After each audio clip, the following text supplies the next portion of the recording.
Ciao and welcome back to another video. Today I'm going to be going through your guys' questions that you asked me on Instagram, all about everything from living in Rome to traveling Rome and the rest of Italy. I was responding to a lot of these questions on my Instagram stories, so if you're not already following me on Instagram or TikTok, be sure to go give me a follow there. I will put the links in the description below. And of course, if you are not already subscribed to my channel here on YouTube, I would really appreciate it if you did. It does help out my channel a lot. So I screenshotted the questions that I got on Instagram, and I'm just gonna start going through and responding to some. And I'm just gonna get through as many as I can and see how long I can blab for. So as per usual, I did get a lot of questions about what is the weather like in Rome during various months, September, November, October, etc. And I have a dedicated video. I will link it right here. So if you are looking for what is the weather going to be like and what you should pack during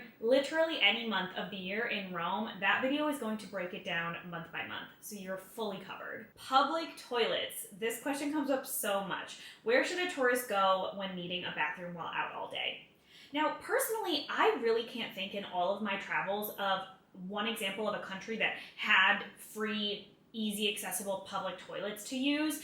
Like, I'm even thinking in the US, like maybe I would go in like the side of a mall or something, but I can't really think of any other example of where I would go to a public toilet that is free and accessible to use. So regardless, I always suggest the same thing to people when they are traveling in Rome or throughout the rest of Italy. It is almost a guarantee that there is going to be a traditional Italian bar on almost every single corner in any Italian city. And the great thing about Italian bars is they have really affordable things that you can purchase that will then enable you to be able to use the bathroom. So I always suggest going into an Italian bar, paying for a €1.50 bottle of water, a €1.50 coffee, and then you can use the bathroom and it's no problem. Is a guided tour from the Colosseum website a skip the line ticket?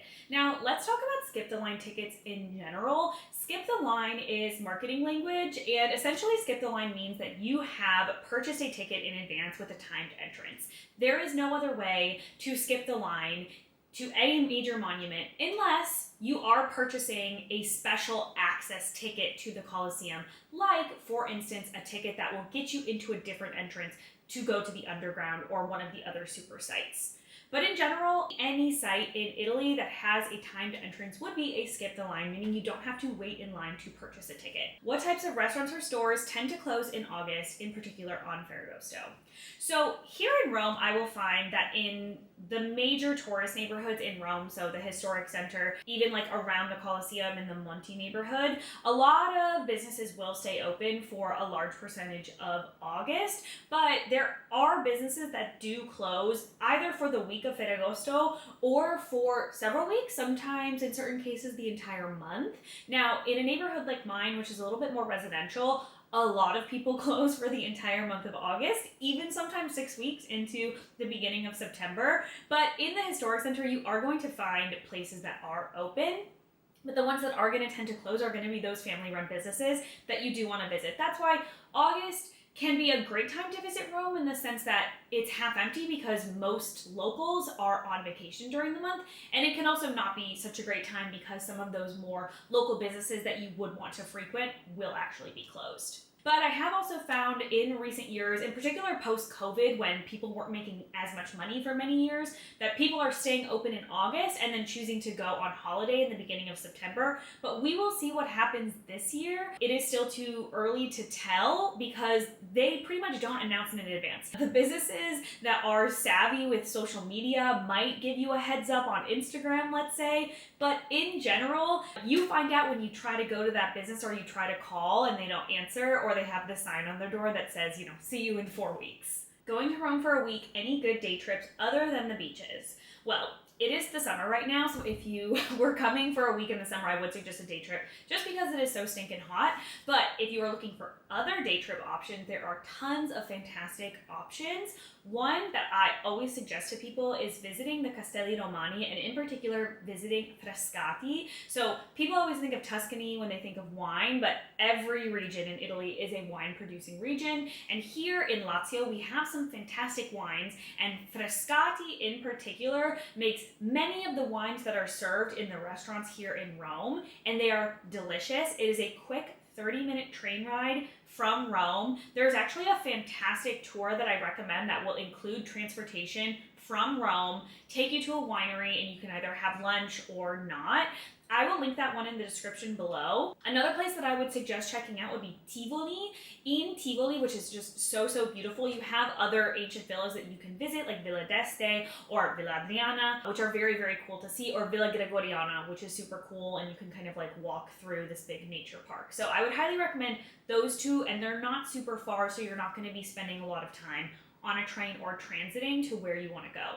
But there are so, so many options, like truly, like I'm thinking off the top of my head, Assisi, Orvieto, Viterbo, you could do a Napoli day trip, Pompeii, like there are endless options. Rome is super central and we are very well connected by train, so tons of options for you. My favorite breakfast place in Rome, if I'm looking for American breakfast, it is hands down home baked. Similar to the question about weather, lots of questions about whether particular months are good months to visit Rome. And my opinion is that Rome is fabulous to visit most of the year. I personally don't love to be in Rome during the summer. I prefer to be at the beach. So if I had to pick which months I would avoid to come to Rome, if I could help it as a tourist, I would avoid July and August. But otherwise, I would say the rest of the year is a fabulous time to visit Rome. Favorite thing to do in Capri. So if you didn't know, I used to work for a tour company that ran weekend trips to the Amalfi Coast. So I have been to the Amalfi Coast, I would say upwards of 12 to 15 times. I would have to go back and count all of them together, but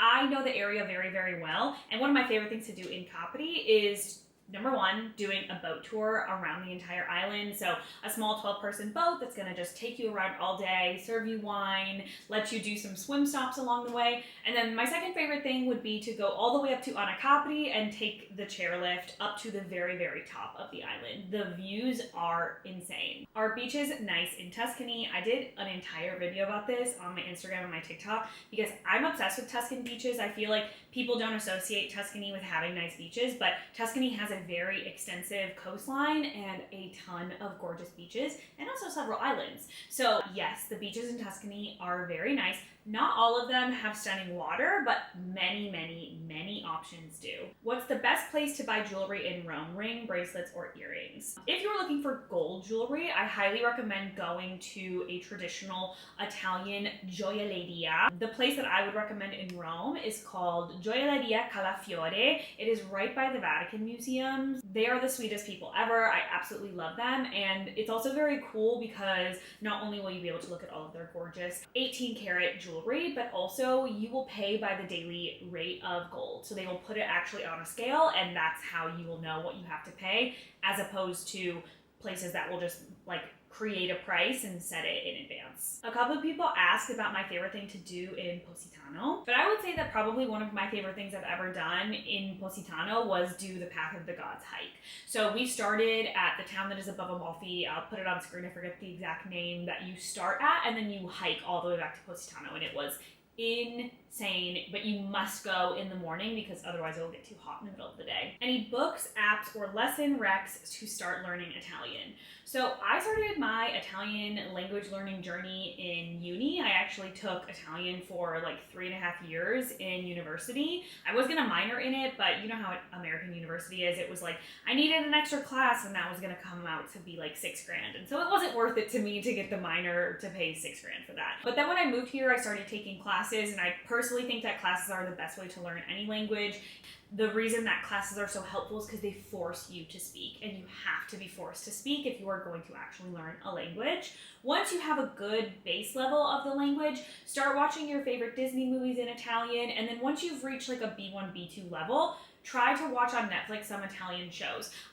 When I first moved here and started taking classes again, I watched the show Scam Italia, S-K-A-M Italia, and that was great because it's based in Rome, and so everyone was also like speaking with a Roman accent. So that was super, super helpful. And then again, if you can get an Italian speaking partner and practice speaking out loud, that is going to be the golden ticket to learning the language more quickly. There's a lot of other questions specifically about like how to get to the Amalfi Coast from Rome, my favorite things to do in various cities on the Amalfi Coast. So let me know if I should maybe just do a dedicated video to the Amalfi Coast in Capri, and I can have you guys submit questions again for that, and then I can do a kind of overview overview video, because actually a lot of my travel consult clients do tend to visit the Amalfi Coast area. So if that's of interest, let me know and I can try to work on a video for that. Did you take the Italian driving exam? How long did you have to study road rules and language? Yes, I did have to take Italian driver's ed in order to get my Italian driver's license. It is one of my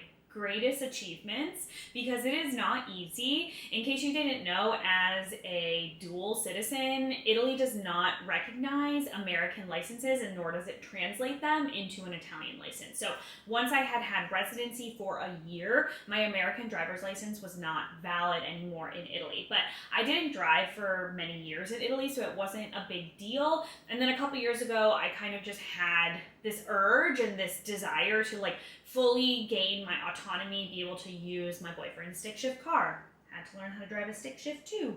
And I decided I wanted to do driver's ed. So that was in 2023 at this point. I signed up in January. I took the written exam in, I want to say, April, and I passed on my first time.